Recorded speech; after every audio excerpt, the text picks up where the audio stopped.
오늘은 계시록 13장에 등장하는 두 짐승에 대해서 살펴보겠습니다. 과연 두 짐승은 누구이며 그들의 역할은 무엇이며 두 짐승과 용의 관계는 과연 어떤 것인가 살펴보고자 합니다. 계시록 13장은 바로 이 두 짐승을 가리켜 그들이 올라오는 출처를 사용해서 첫째 짐승은 바다에서 올라오는 짐승, 둘째 짐승은 땅에서 올라오는 짐승이라고 묘사합니다. 흥미로운 사실 하나는 신구약 전체에서 이 짐승이라는 표현은 특별히 다니엘서에 많이 등장하고요. 신약 성경에서 요한계시록에서 많이 등장하는데 하나같이 하나님의 대적의 세력을 표현할 때 짐승이란 단어를 사용합니다. 구약에서는 이스라엘을 괴롭히는 제국들을 짐승이라 표현하고요. 신약에서는 하나님의 성도를 괴롭히는 세력들, 예를 들면 왕이나 나라나 어떤 시스템의 적그리스도 세력들을 짐승으로 이해할 수 있습니다. 이것은 또한 하나님의 관점으로 볼 때 그들은 짐승으로 밖에 생각할 수 없는 잔인무도하고 하나님의 뜻을 대적하는 난폭한 야수로밖에 보이지 않는다는 뜻으로 볼 수 있습니다. 어떤 사람들은 이런 질문을 할 수 있죠. 목사님, 아니 듣기에는 안 좋은 그 부정적인 이미지의 짐승들, 우리 신앙생활이 굳이 어렵게 알아야 하나요? 라고 마음속으로도 반문할 수 있을 것입니다. 사랑하는 성도 여러분, 그런데 이것을 아는 건 우리의 옵션이 아닙니다. 우리의 필수입니다. 우리 두 가지와 연결되는데요. 첫째는 이 짐승이 우리 신앙생활과 직결됩니다. 둘째는 이 짐승이 우리 경제적 생활과 직결되고 있다는 사실이죠. 여러분, 우리가 신앙생활을 잃어버리면 그리스도인이 아닌 것입니다. 우리가 먹고 사는 문제 때문에 신앙을 버린다면 세상 사람과 무슨 구별이 되겠습니까? 그런데 특별히 주님이 재림하시기 바로 직전인 후 3년 반 기간 동안, 달리 말하면 42달, 42개월 동안은 전 세계가 짐승의 통제 시스템 가운데 들어가서 우리의 신앙생활, 그리고 우리의 경제적인 생활을 통제하면서 넘어지고 배도하고 하나님을 떠나게 한다고 성경은 예언합니다. 그래서 중요한 것입니다. 반드시 이것을 아셔야 된다는 것이죠. 계시록 13장 15절로 17절의 말씀 함께 같이 읽겠습니다. 그가 권세를 받아 그 짐승의 우상에게 생기를 주어 그 짐승의 우상으로 말하게 하고 또 짐승의 우상에게 경배하지 아니하는 자는 몇이든지 다 죽이게 하더라. 그가 모든 자, 곧 작은 자나 큰 자나 부자나 가난한 자나 자유인이나 종들에게 그 오른손에나 이마에 표를 받게 하고 누구든지 이 표를 가진 자 외에는 매매를 못하게 하니 이 표는 곧 짐승의 이름이나 그 이름의 수라. 지혜가 여기 있으니 총명한 자는 그 짐승의 수를 세어보라. 그것은 사람의 수니 그의 수는 666이니라. 아멘. 여러분, 두 짐승이 마지막 때 성도들에게 첫 번째로 통제하는 것이 무엇이죠? 신앙적 통제를 어떻게 한다고 말씀합니까? 첫째 짐승의 우상, 즉 적그리스도의 우상을 세워 그것에 경배하지 않으면 어떻게 한다? 강제로 사살한다. 이것이 저와 여러분의 신앙생활에 직접 가하게 될 환난이 될 것입니다. 진짜 이게 현실로 일어남을 성경은 예언하고 있는데 사람들은 이것을 설마로서 일관하기도 하죠. 그런 식으로 성경을 읽으면 우리가 믿는 다른 성경의 부분, 예를 들면 예수님의 부활신앙도 뜬구름 잡는 것밖에 아닌 결과가 되는 것입니다. 왜 우리는 우리 편한 것만 믿는 걸까요? 자, 이런 환난은 나의 이야기가 아니라고 관심도 안 가지고 출애굽의 고생을 한 이스라엘 민족에게 베푼 하나님의 기적은 믿는다고 하면서 실제 마지막 때에 그 환난이 재현될 것이라는 것은 공상소설로 받아들이는 걸까요? 둘째, 실제적인 경제적 통제 시스템의 압박은 오른손이나 이마에 표를 받지 않으면 매매를 못하게 한다는 것입니다. 이것은 강압적인 것이 될 것입니다. 성도 여러분, 이게 실제로 마지막 때를 사는 우리의 다가올 현실적 운명인 것을 믿으시기 바랍니다. 자, 두 가지 현실적 압박이 찾아올 것입니다. 첫째는 우상이고 둘째는 표입니다. 우상은 헬라어로 에이콘이라 하고 표는 카라그마입니다. 여러분, 이 죽음과 연결된 이 우상 숭배 사건이 일어났던 실제적인 상황의 예를 어디서 우리는 찾아볼 수 있었나요? 다니엘서 3장에 사드락 메삭 아베느고가 느부갓네살 금신상에 절하지 않는 풀무불에 실제로 던져진 역사적 핍박 사건. 여러분, 실제로 역사적으로 있었습니까? 없었습니까? 있었다는 그 사실보다 더 중요한 것은 그들이 핍박의 불 속에 던져졌지만 그들의 털끝 하나 상하지 않았다는 데 어마어마한 파격적인 메시지로 다가옵니다. 이것은 우상숭배 핍박의 역사적 사건이지만 이 사건이 진정으로 말하는 주된 메시지는 핍박에 초점을 두고 있지 않습니다. 다니엘서 3장 26절은 이렇게 말씀합니다. 사드락과 메삭과 아베느고가 불 가운데에서 나온지라. 그렇습니다. 승리에 초점을 두었습니다. 이것이 하나님의 관점입니다. 불이 그들의 몸을 해하지도 못하고 머리털도 그을리지 않고 겉옷도 변하지 않고 불탄 냄새도 없었다라고 말씀합니다. 왜 이 말씀이 다니엘서에 기록되었던 걸까요? 마지막 대환란에 바로 이러한 에이콘, 즉 우상으로 인한 신앙의 불시험이 실제로도 성도들에게 찾아온다는 것입니다. 1930년대 말 민족 말살 정책을 시행한 조선총독부 경무국은 1938년 2월 기독교에 대한 지도 대책을 수립하고 학교, 학생, 교회 그리고 모든 기독교인에게 신사참배를 강요했었습니다. 이 박해에 앞서 다수의 개신교 목사들의 말이 기록되어 있습니다. 신사참배는 우상숭배가 아니라 그냥 국가의식이다. 신사참배는 우상숭배가 아니라 그냥 국가의식일 뿐이다. 이렇게 말했습니다. 하지만 주기철 목사님처럼 신사참배 반대하며 고문으로 인해 순교당하신 목사님은 그리 많지 않았다는 게 그 당시의 실제적인 역사였습니다. 우리나라에도 이런 예가 있었다는 것을 기억하십시오. 마지막 때에 정말로 진정한 신앙을 지킨 사람은 소수가 될 거라는 것입니다. 둘째 환란은 표의 환란입니다. 이것은 계시록 7장에서 하나님께서 그분의 백성들을 구원하기 위한 하나님의 인을 이마에 찍는 사건이 나옵니다.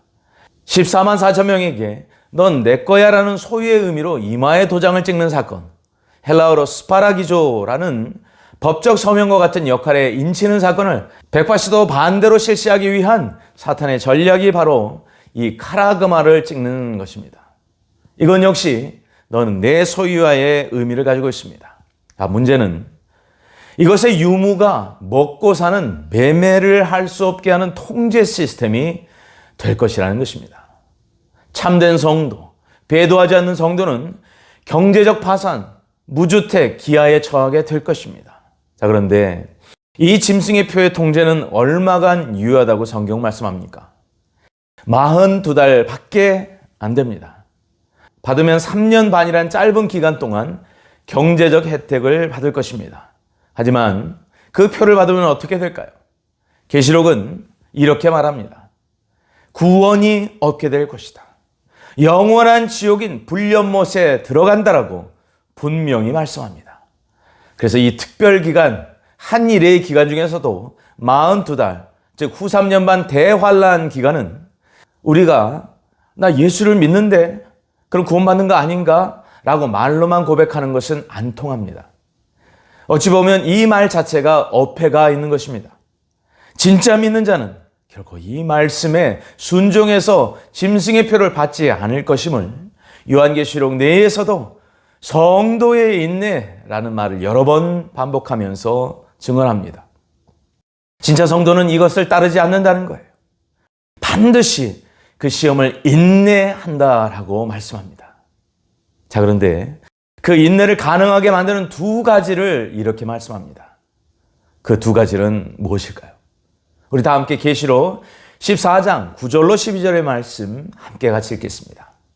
또 다른 천사 곧 셋째가 그 뒤를 따라 큰 음성으로 이르되 만일 누구든지 그의 우상에게 경배하고 이마에나 손에 표를 받으면 그도 하나님의 진노의 포도주를 마시리니 그 진노의 잔에 섞인 것이 없이 부은 포도주라 거룩한 천사들 앞과 어린 양 앞에서 불과 유황으로 고난을 받으리니 그 고난의 연기가 세세토록 올라가리로다.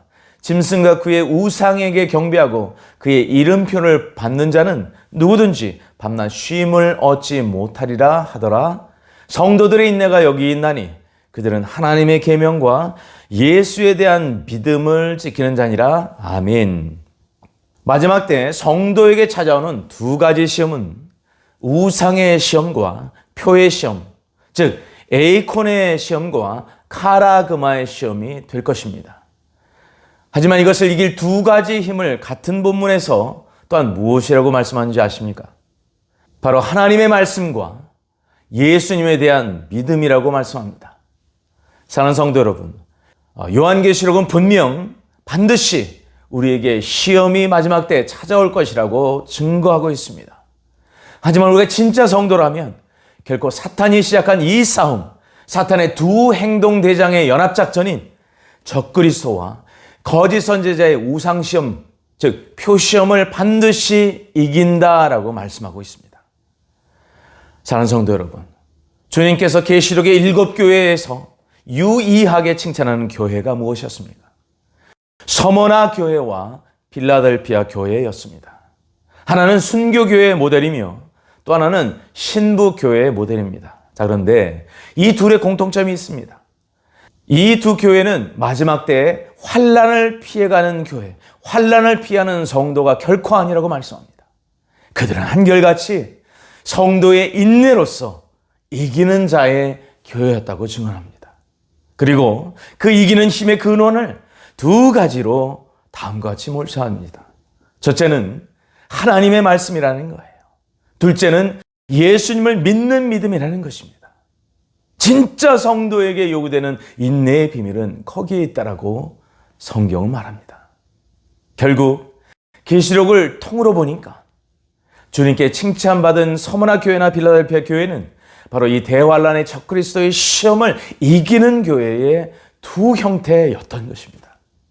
너무나도 중요한 발견이 아닐 수 없습니다. 우리 다 함께 바로 서머나 교회와 빌라델피아 교회를 나타내는 계시록 2장 10절로 11절, 그리고 계시록 3장 8절, 10절, 12절의 말씀 같이 읽겠습니다. 시작. 너는 장차 받을 고난을 두려워하지 말라. 볼지어다 마귀가 장차 너희 가운데서 몇 사람을 옥에 던져 시험을 받게 하리니 너희가 10일 동안 환난을 받으리라. 내가 죽도록 충성하라. 그리하면 내가 생명의 관을 내게 주리라. 귀 있는 자는 성령이 교회들에게 하시는 말씀을 들을지어다. 이기는 자는 둘째 사망의 해를 받지 아니하리라. 아멘. 계시록 3장 말씀. 내가 내 행위를 아노니 내가 작은 능력을 가지고도 내 말을 지키며 내 이름을 배반하지 아니하였도다.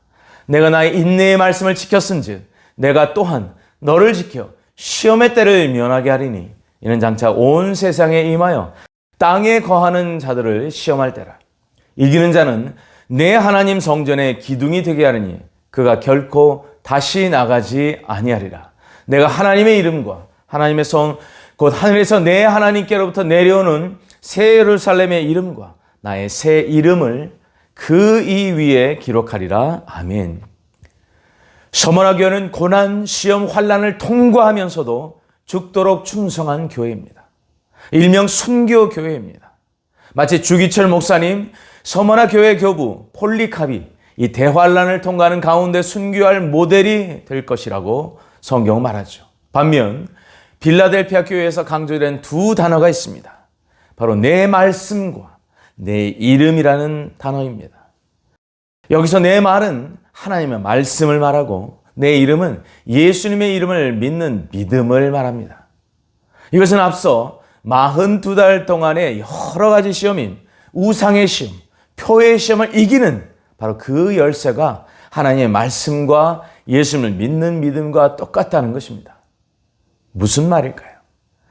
우리에게 다가오는 오늘날의 시험만이 아니라 역사에서 가장 어렵고 가장 불시험을 이기는 그 시간에 우리가 지켜내야 하는 것은 다름 아닌 이 기록된 예언의 말씀처럼 믿는 것과 예수님의 다른 구원의 길을 주신 일이 없기 때문에 반드시 이 두 가지로 분별하고 승리해야 한다는 것입니다.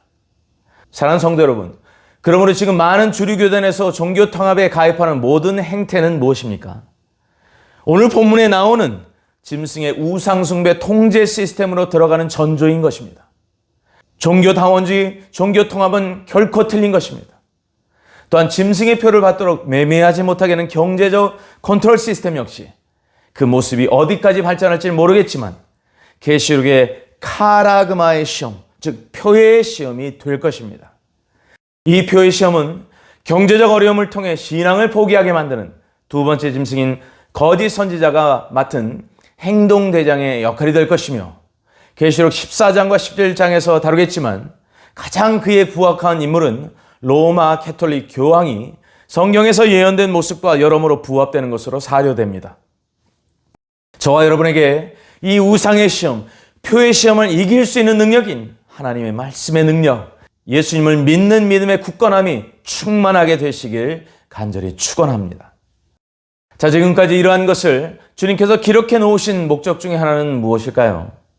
지피지기면 백정백승이라는 말도 있듯이 첫째는 적그리스도의 정체를 알라는 것이고, 둘째는 보다 구체적으로 적그리스도가 행할 그 행동, 즉 성경에 예언된 사건들이 이와 같은 때에 현실적으로 벌어진다면 반드시 너희들은 준비하라는 것입니다. 어떠한 준비? 바로 바벨론을 떠날 준비, 또는 성도의 인내로 시험의 때를 이길 구체적인 영적인 준비, 그리고 현실적인 준비를 공동체적 차원으로 함께하라라고 말씀하고 있습니다. 자, 그렇다면 오늘은 그 첫 번째 짐승인 적그리스도가 과연 누구인지를 알고 이 적그리스도가 현실 가운데 행할 행동을 살펴서 시세를 분별하고 준비하는 척도로 삼기를 간절히 바랍니다. 계시록 13장에 나타난 첫 번째 짐승, 그 정체는 과연 무엇일까요? 계시록 12장 17절과 연속된 계시록 13장 1절로 2절의 말씀 함께 같이 읽겠습니다. 용이 여자에게 분노하며 돌아가서 그 여자의 남은 자손 곧 하나님의 계명을 지키며 예수의 증거를 가진 자들과 더불어 싸우려고 바다 모래 위에 서 있더라. 내가 보니 바다에서 한 짐승이 나오는데 뿔이 10이요 머리가 7이라. 그 뿔에는 10 왕관이 있고 그 머리들에는 신성 모독하는 이름들이 있더라. 내가 본 짐승은 표범과 비슷하고 그 발은 곰의 발 같고 그 입은 사자의 입 같은데 용이 자기 능력과 보좌와 큰 권세를 그에게 주었더라. 아멘. 자, 계시록 12장의 마지막 절과 계시록 13장의 첫째 절에 공통적으로 등장하는 단어는 바다라는 단어입니다. 간략하게 지난 시간 다룬 계시록 12장의 마지막 내용은 미가엘 천사장 군대와 사탄의 군대와의 그 하늘 전쟁에서 패퇴한 사탄이 이젠 땅으로 쫓겨나게 됩니다. 그리고 그가 바로 행한 것은 여자를 공격하는 것이었습니다. 그런데 이 사탄의 공격 앞에 1260일 동안 하나님께서 예비하신 광야로 여자가 들어가 양육을 받는다고 성경은 말씀하죠. 근데 여기서의 포인트는, 키워드는 환난이 아니라고 했습니다. 무엇이라고 했습니까? 그렇습니다. 양육입니다. 양육. 후 3년반이 아닌 전 3년반의 기간으로 추정하는 핵심적 단어가 바로 이 양육이 될 것입니다.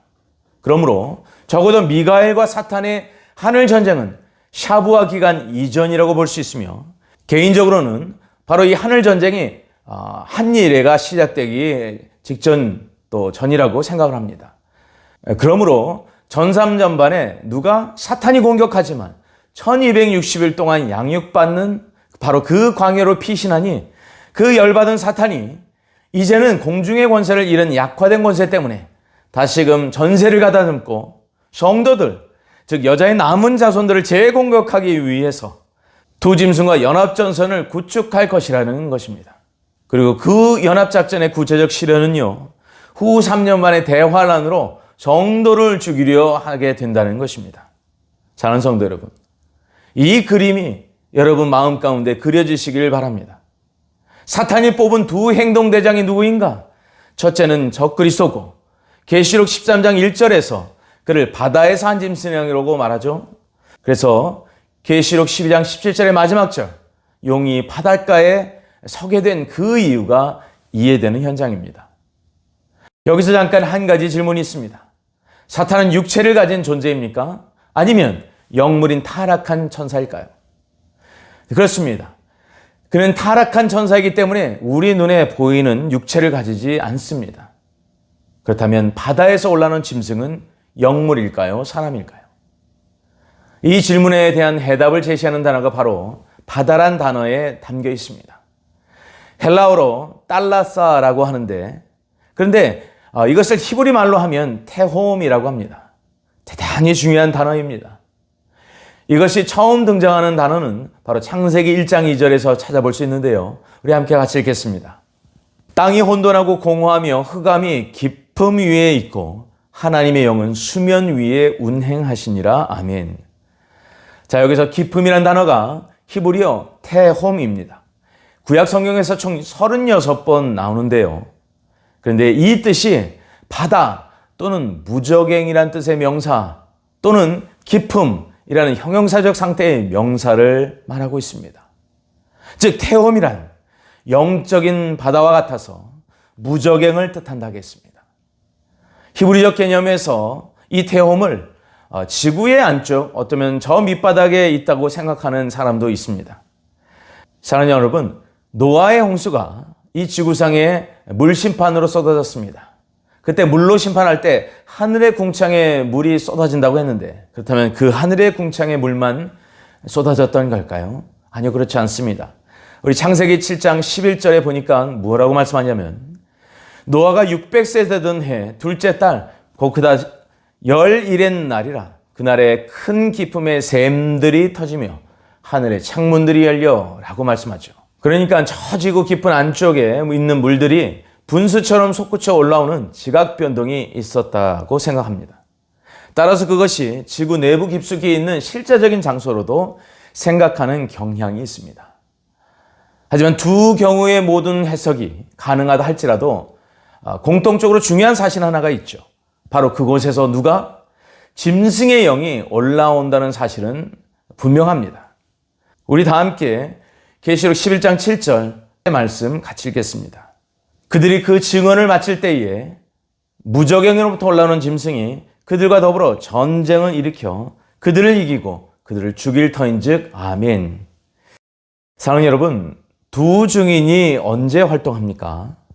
전 3년 기간이 될 것인데 이것이 타당하다는 것을 방금 읽은 계시록 11장 7절은 증거하고 있습니다. 왜냐하면 사탄이 자기 혼자 힘으로 안 돼서 연합작전을 피는 것이 첫 번째 행동대장으로 바다에서 올라오는 짐승을 바다에서 부르는 거였습니다. 그런데 전 3년 반에 이 두 증인의 도움을 누가 받습니까? 바로 하나님이 예비하신 광야를 피하여 양육받은 여자가 두 증인의 도움을 받을 것입니다. 근데 바로 이 전 3년 반에 사탄은 여자와의 전쟁에서 실패한다고 성경은 말씀합니다. 그 원인 중에 하나가 바로 두 증인들의 도움이 될 것입니다. 자, 그렇다면 다시금 전쟁에서 이기려는 사탄과 첫 번째 행동대장 짐승의 전쟁, 반격 작전의 그 최우선은 누구를 죽이는 게 최우선이 될까요? 가장 강력한 존재인 하나님의 종인 두 증인 집단이 될 것입니다. 그래서 두 증인을 이기고 죽이게 되는 것입니다. 누구를 통해서? 사탄이 연합작전으로 불러들인 바로 그 짐승의 영에 빙의된 적그리스도의 군대를 통해서. 그래서 정말 딱딱 시간이 정확하게 맞아떨어지는 것입니다. 그것을 보면 바로 이 모든 사건의 시간적 타임라인을 하나님께서 디자인하신 것을 알 수 있습니다. 왜냐하면 두 증인에게 허락된 예언과 능력의 기간이 얼마입니까? 계시록 11장 3절이 1260일 기간 동안, 그것도 전 3년만이라고 증언하기 때문에 그렇습니다.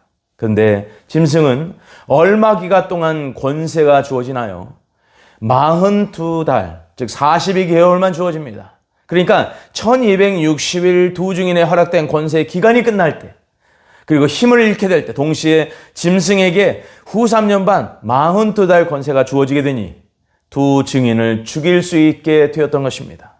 여러분 이해가 가십니까? 두 증인이 전 3년 반 기간일 수밖에 없는 이유가 바로 여기 있는 것이며, 두 짐승의 권세 기간이 후 3년 반 기간일 수밖에 없는 이유가 바로 성경적으로 논리적으로 밝혀지게 되는 것입니다. 이것이 바로 오늘 바다에서 올라오는 짐승과 연계된 두 증인의 전쟁의 관계였습니다. 자, 그렇다면 바다에서 올라온 짐승과 용의 관계는 연합작전의 관계임을 알았습니다. 그런데 가장 중요한 건 계시록 13장 2절 후반부의 말씀입니다. 용이 자기의 능력과 보좌와 큰 권세를 주었더라. 아멘. 여기 나온 세 단어, 능력과 보좌와 큰 권세를 주었다가 제일 중요한 단어입니다. 왜냐하면 크게 두 가지 계시를 우리에게 전달하기 때문이죠. 첫째는 두 증인의 도움으로 여자를 죽이지 못한 사탄의 패배가 바다에서 올라오는 짐승에게 세 가지를 주게 되는데, 이 사실이 지금까지 이해되지 않았던 짐승의 모습을 이해하는 데 큰 도움이 될 것입니다. 자, 1절에서 짐승의 모습은 이해하기 힘든 모양입니다. 계시록 13장 1절을 다시 읽어보면, 내가 보니 바다에서 한 짐승이 나오는데 뿔이 10이요 머리가 7이라. 그 뿔에는 10 왕관이 있고 그 머리들에는 신성모독하는 이름들이 있더라. 아멘. 자, 짐승의 머리가 몇? 7. 짐승의 뿔이 몇? 10개의 뿔이라는 것이죠.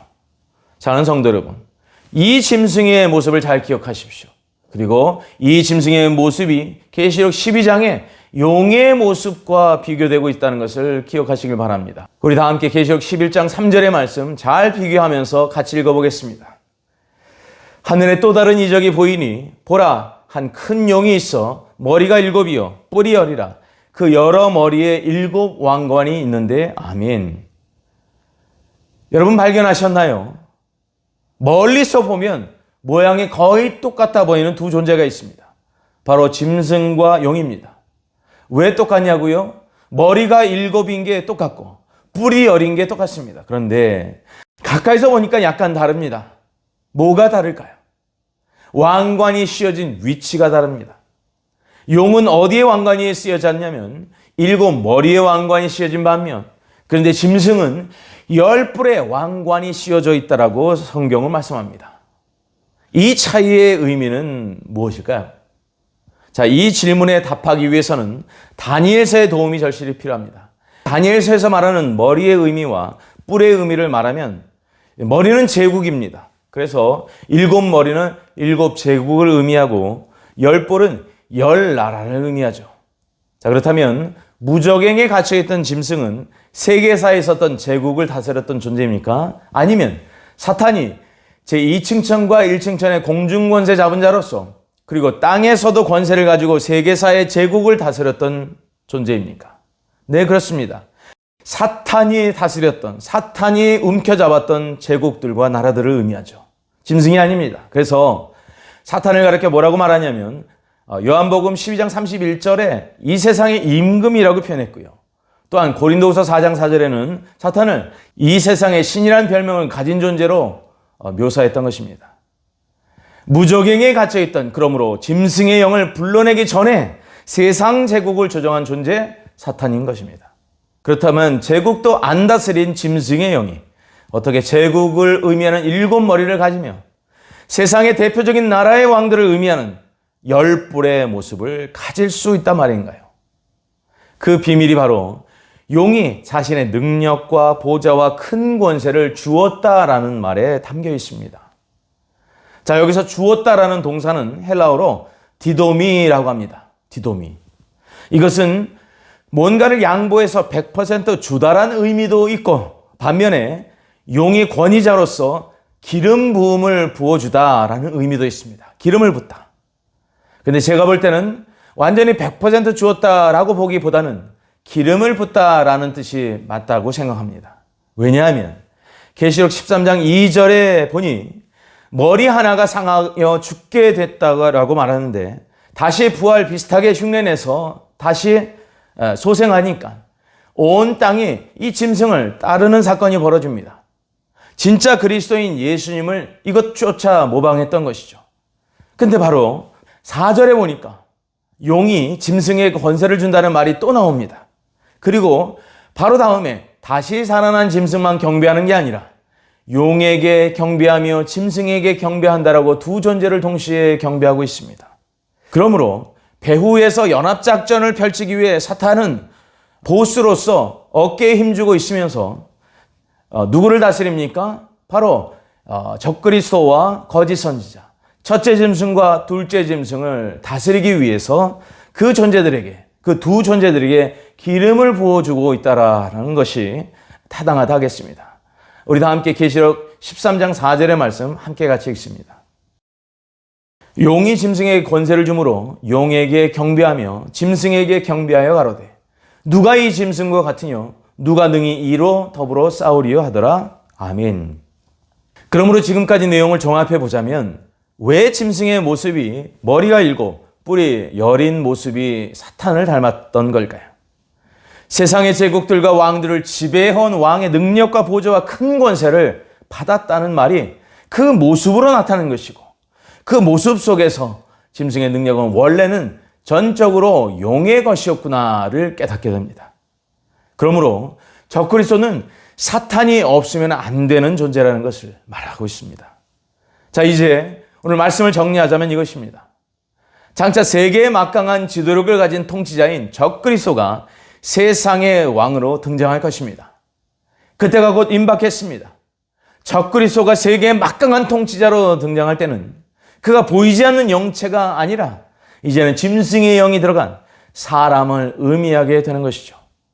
근데 오늘 계시록 13장 1절에서 바다에서 올라오는 짐승은 바로 실상 짐승의 영을 의미하며 용이 세상 역사 속에서 제국과 나라를 통치했던 세상의 임금의 능력, 보좌, 권세를 줌으로써 짐승의 영은 이제 세상을 통치하고 지배하는 적그리스도라는 인물로서 구체화가 되는 것입니다. 그리고 계시록 13장 12절에 보니 용의 능력과 보좌와 권세를 받은 적그리스도로부터 근거한 권세가 이제는 어디로까지? 거짓 선지자에게 주어지게 될 것이라고 말씀합니다. 이 두 사탄의 대리자들로서의 행동대장들은 서로 합력하면서 마지막 때의 악의 주인공들을 이루게 되는데 거짓 선지자는 적그리스도라는 자를 경배하도록 세상을 미혹하게 할 것입니다.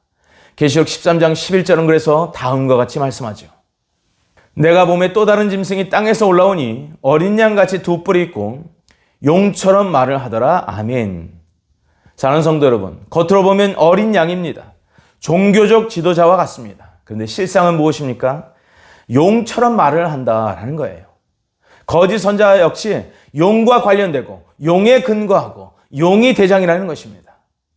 이 거짓 선지자의 역할과 능력은 꽤나 강해서 영적인 미혹과 경제적 제재 압박을 주도하는 주도적 임무를 감당한다는 것이죠. 영적인 미혹은 어떻게? 바로 종교적인 다원주의와 종교적 통합을 통해 나타나게 될 것이라는 거예요. 또한 경제적 제재 압박은 어떻게? 그렇습니다. 거짓 선지자가 주도하는 짐승의 표를 통해서 나타나게 될 것입니다. 다만 아직 그 경제적 통제 시스템이 구체적으로 어떤 모습으로 나타날지는 확정되지는 않았습니다. 하지만 분명한 게 있습니다. 그것이 2010년대 초반 세상을 떠들썩하게 했던 베리칩, RFID 시스템이라는 그 통제적 형태가 우리의 이마와 오른손에 장착되지 아니면 미래 2030년 내 그보다 훨씬 발달된 형태가 될지 정확히 어떤 형태로 우리의 이마와 손에 이식될지는 아직까지는 잘 모르겠습니다. 하지만 분명한 사실은 경제적인 매매를 통제하게 될 것이다. 바로 그 짐승의 표가. 이것은 분명하다는 것이죠. 자, 그렇다면 어떻게 우리는 이것을 이길 수 있을까요? 또는 어떻게 분별할 수 있을까요? 오늘 공부한 요한계시록의 말씀이 우리를 분별하게 할 것입니다. 그리고 준비하게 할 것입니다. 그래서 성도의 인내의 능력을 오늘 우리가 공부한 본문은 이 두 가지 말씀으로 집약하고 있습니다. 그리고 그것이 바로 진정한 성도를 결정짓는 마지막 때 리트머스 시험지라고 단언하고 있습니다. 저와 여러분에게 바로 분별의 영과 승리의 능력이 되는 바로 이 두 가지가 우리 매일의 삶의 능력이요 승리의 깃발이 되었으면 좋겠습니다. 오늘 말씀을 마치며 바로 이 두 가지가 주의 오실 길을 예비하는 내 마음의 영적 실크로드를 기경하는 영적인 삽이 되었으면 좋겠습니다. 우리 다 함께 계시록 14장 12절의 말씀 크게 한번 선포함으로 읽겠습니다. 성도들의 인내가 여기 있나니 그들은 하나님의 계명과 예수님에 대한 믿음을 지키는 자니라. 하나님의 계명과 예수님에 대한 믿음을 지키는 자니라. 아멘. 우리 함께 기도하도록 하겠습니다. 기도합니다.